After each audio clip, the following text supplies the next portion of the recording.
If you're thinking about joining the military, do not sign that contract until you watch this video. I'm 20, currently serving overseas in the United States Air Force, and I'm about to tell you a whole bunch of things that no recruiter has ever mentioned. In this video, I'm going to break down a bunch of things that I personally wish I knew before joining the military, including the people that probably shouldn't join. Let's start with number one, that being boot camp does not freaking matter. Boot camp really is not that big of a deal, and it really does not matter when you're comparing it to your entire Air Force career. Your boot camp is a very small 2-month segment in comparison to that 4 or 6 year initial contract that you join. Consider the lifestyle you're going to live in the military and not exactly how boot camp is going to go. Another topic that I would like to go over personally is that it is not a typical 9 to 5 here. On my schedule personally right now, I'm on day shift. I work 0700 until whenever that is that I get off. Sometimes you will get cut out earlier and you'll get to go home and do whatever you may do, or sometimes you work a 12-hour shift, and that just depends on how the day goes. Something else that's pretty new is that now PT is every single duty day. So every day you work, which means Monday through Friday, you will be at PT before or after your work shift. Another thing as well is that for college in the military, it is free, but in some career fields, you may or may not have to complete what is called a career development course in order to start college. And the reason they do that is so that you can progress in your own career field and know how to do your job before you start doing college. And another topic that I'd like to expand on is what it's like being stationed overseas and just living overseas in general while in the military. So when you travel, flights are very expensive, and your leave, it does take a while to acquire. You get 2.5 days a month. When you use that leave, it is very valuable. Another thing is that here in Korea, and it goes for a lot of other overseas places, is you are not able to ship things like certain batteries, certain colognes, cameras, things like that. You cannot ship overseas because these certain countries' restrictions on what they have with mail.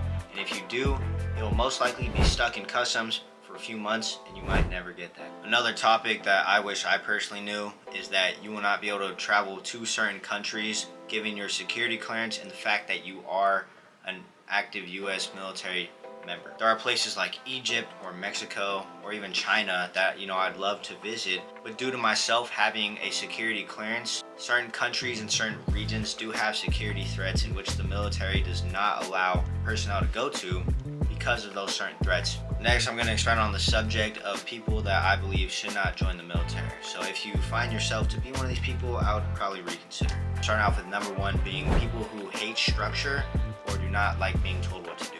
So basically, the military runs on discipline and a very specific routine in your everyday life. If you're someone that cannot handle being corrected nor having limited personal free time, then you will definitely struggle in the military.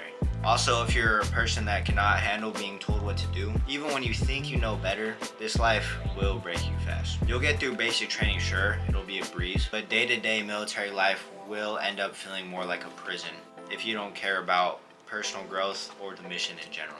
Another big thing is you will miss birthdays, holidays, and special moments. A lot of people, I believe, underestimate how isolating the military can be, especially overseas.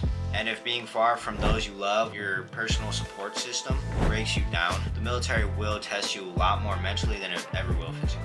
If you're someone that doesn't like taking responsibility, the military is definitely something that is not for you. Basically, the military doesn't care whose fault it was, they just want the problem fixed. If you want a normal 9 to 5 job in that structure and you just have your free time and you do whatever else, I believe the military will definitely throw that out the window. A lot of the time, you will realize that the military life is very unpredictable and things happen in the blink of an eye. Literally 1 week you could be on base and it could be a normal life, and then next you could be told to pack up and move to the other side of the world, or that you have some kind of deployment going on. If you need total control over your own schedule, the military definitely is not for you. Now, my final advice is that I don't believe the military is bad. It's just not for everybody. If you can handle structure, pressure, and responsibility, the military will definitely grow you more into the person that you want to be and into a better person. But if you are not ready for that, I personally do not believe the military should be something that you heavily consider. Anyways, guys, thank you for watching. Please like and subscribe if you enjoyed the video. Other than that, have a